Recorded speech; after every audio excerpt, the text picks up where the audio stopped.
idan mutum ya rike alqur'ani yana karanta shi ba dare ba rana, ba fa ya buƙatar ma sai ya ɗaga hannu ya ce Allah yi min kaza. Wato shi Allah ya'lamu kha'inatal a'yuni wa ma tukhfi as-sudur, shi allamul ghuyub ne, abinda zuciyar take so sai Allah ya samar da shi cikin sauki. Allah ka sauƙaƙa mana.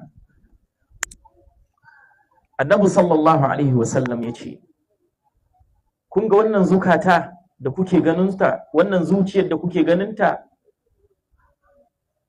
tana tsatsa kamar yadda ƙarfe yake tsatsa. Jama'a, zuciya tana tsatsa kamar yadda ƙarfe yake tsatsa.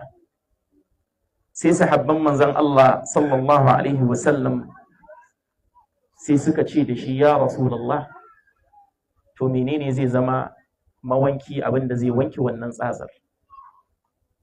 Sai annabi sallallahu alaihi wasallam ya ce, tilawatul qur'ani, shine karatun alqur'ani. Wato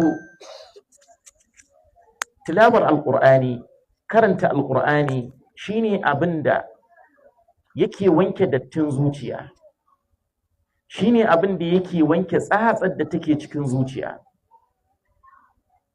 Ai wani hadisi da zan ambata mana wanda zai taimaka mana cewar lokacin da Allah madaukakin sarki ya halicci duniya, ƙasa sai zama tana tafasa kamar talge. Mun san talge tana bararraka.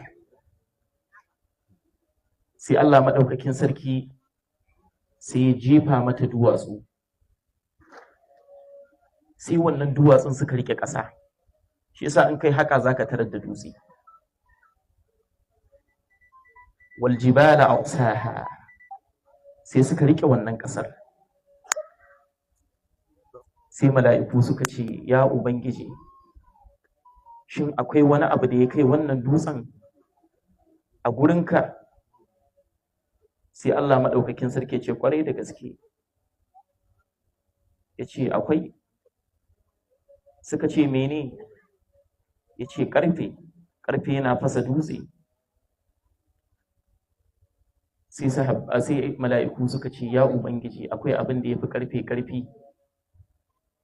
Sai ce, ƙwarai akwai.